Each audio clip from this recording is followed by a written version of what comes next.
Okay, so we're going to take this one step at a time. Step one is getting the steel cut off to a manageable length. Pretty good old saw. I traded a lawnmower I found on the roadside for this thing. All the mower needed, believe it or not, was gasoline and an air filter. Okay, I got the pattern lined up. I deburred the cut, so now we just clamp it on there. Then I'm going to go lock the vice grip over there in my vise. I'm going to take this scribe and I'm going to do a heavy scratch on the outline. We'll get this profiled. Alright, now we're just going to take the bandsaw and we're going to get as much of the extra steel out of the way as we can. Saves on grinding.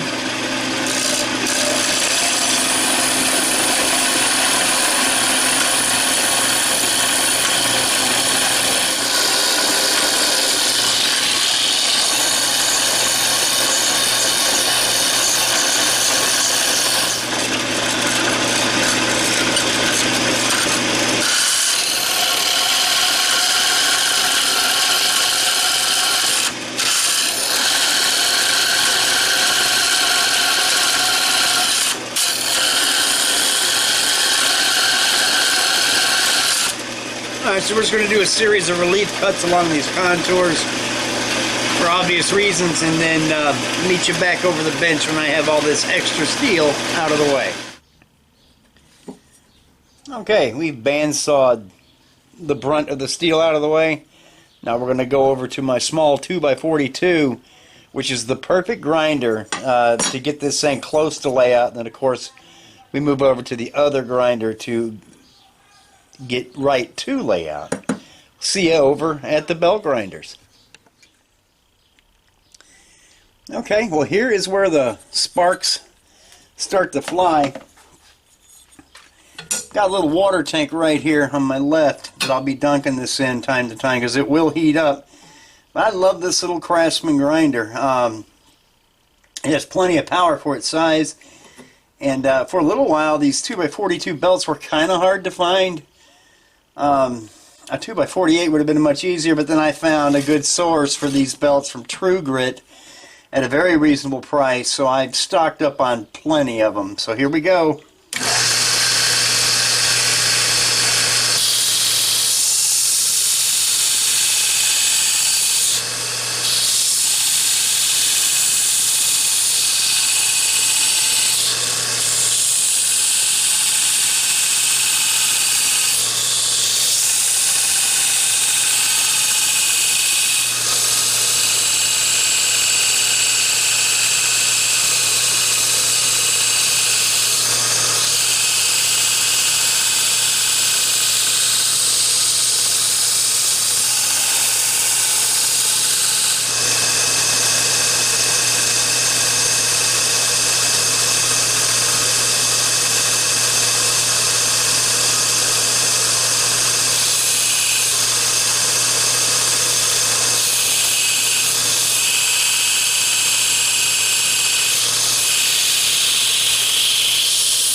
Alright, so what I shoot for on this grinder is I really just want to get all the extra steel that is on the outside of the scribe, and the scribe is that bright outline that you see.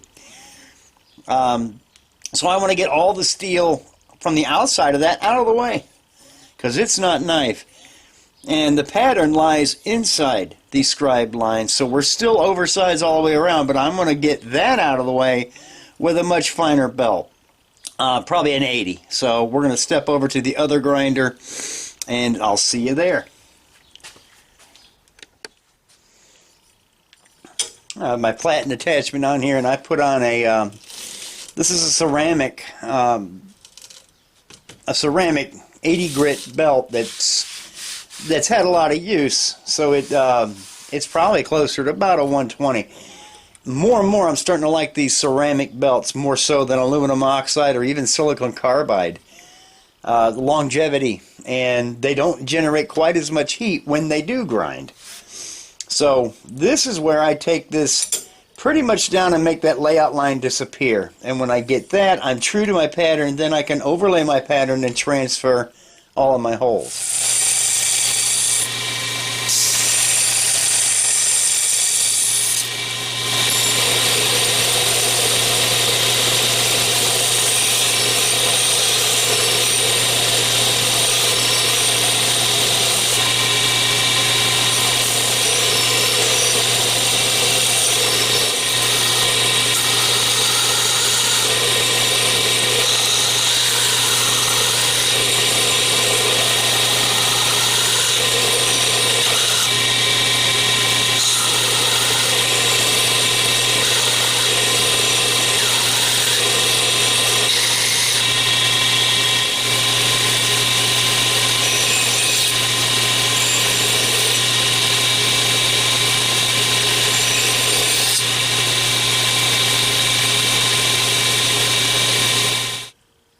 Alright, everything is profiled down, layout lines are gone, so we can overlay our pattern now, and we just do a second check, and it's a great fit.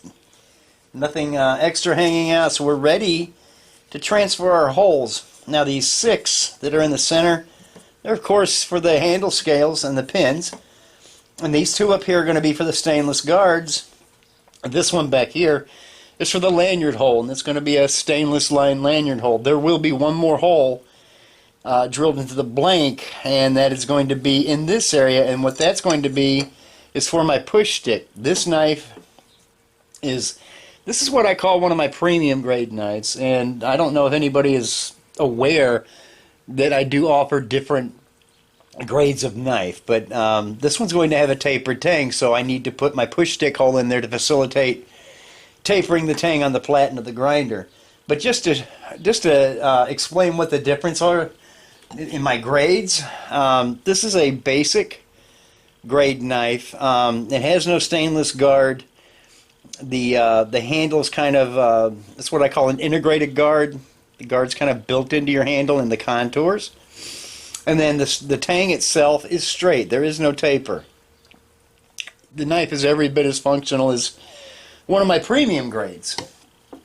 Now this is a premium grade knife, so it has the stainless guards that are peened on, and then the tang starts out full thickness and then tapers back to the butt end of the knife, and you see it reduces in width significantly.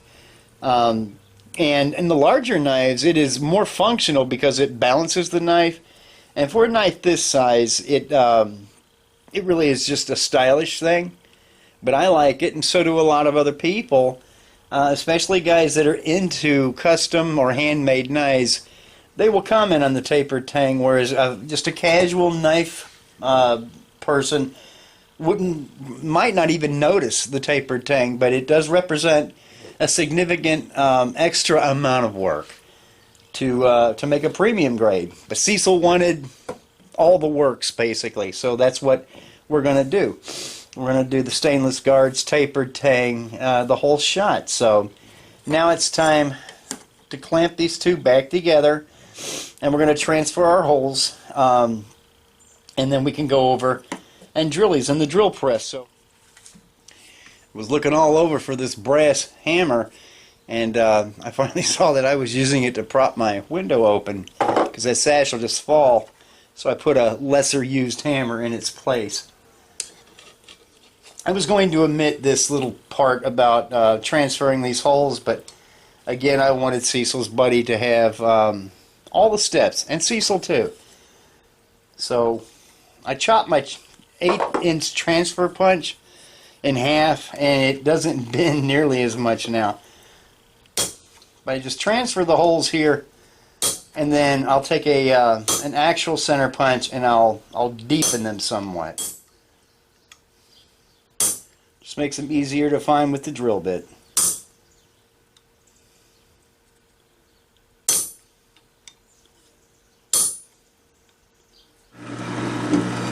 You might wonder what this vice grip here is for, and it when I'm drilling bigger holes, it is to prevent the stock from getting away from me and then doing a little helicopter routine. It'll stop it. Not so much a danger with this small bit, but with the larger holes and sometimes the higher speeds, yeah, it can get away from you.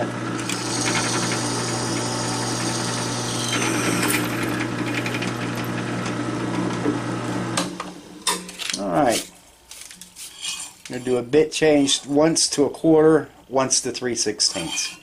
Okay, have all the holes drilled.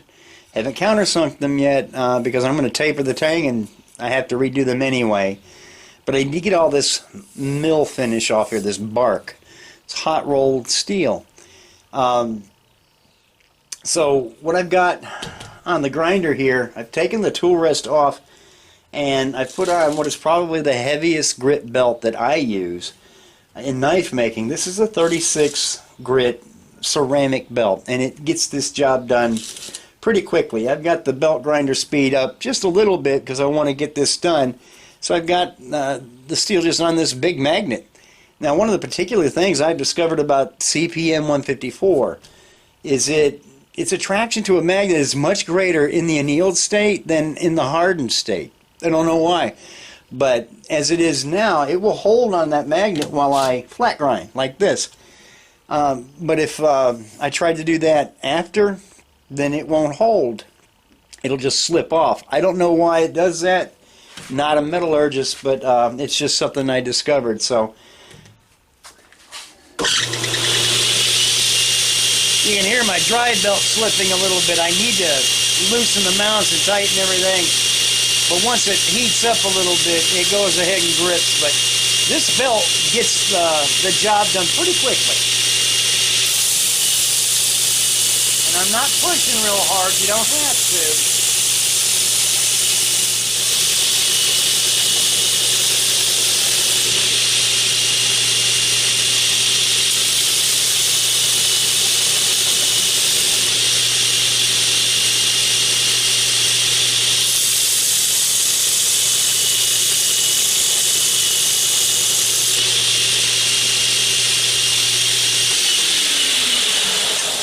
Alright, that's good enough, and this blade is not too hot to touch. That's one of the beauties of these ceramic belts. They don't build up nearly as much heat as, say, an aluminum oxide or even a silicon carbide belt. And that's real important in these subsequent steps you're going to see. Okay, after I got the mill bark off the surface of this, I went over to the drill press and I countersunk all these holes again. And the reason I did it now versus after I tapered the tang or anything else is because this blade's going into heat treatment next. That's the next step on this. And one of the reasons for that, and the primary reason for that, is the geometry of the knife. This is a very long, slender blade.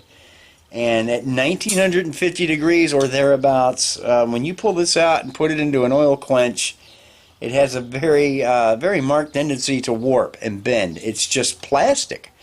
I don't have to worry about that so much on these smaller, shorter knives, stouter blades. I don't get any distortion, but with these long, skinny ones, yes, it happens, especially with this grade of stainless. So what we're going to do is we're going to heat treat at full thickness. The heat treatment will go through and through, and then we're going to grind everything post-heat treat, including the tang taper and, of course, the bevels. And that's another reason I love those ceramic belts.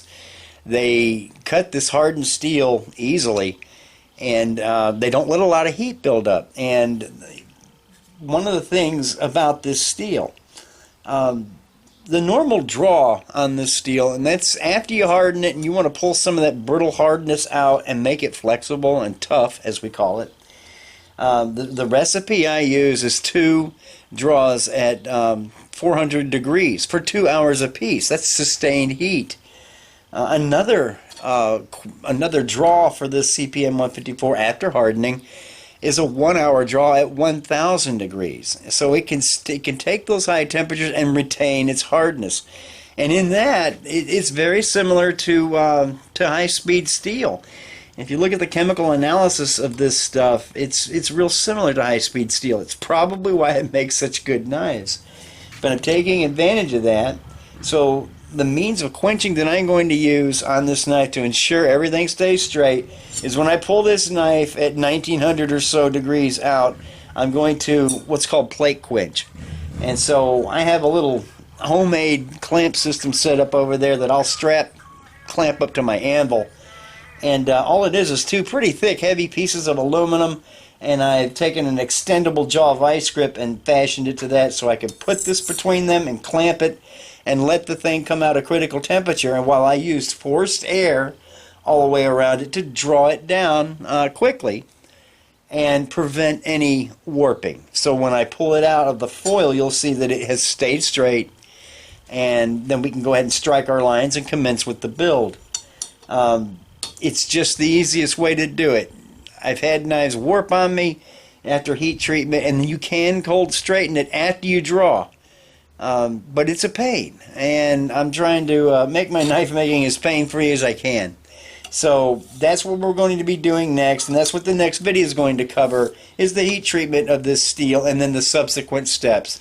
But we're going to wrap it up for now because the video is probably getting upwards of about 15 minutes, and that's on the long side for the YouTube viewer attention span, I have found. But for the person this video is for, I think they're going to be sitting there and watching it end to end.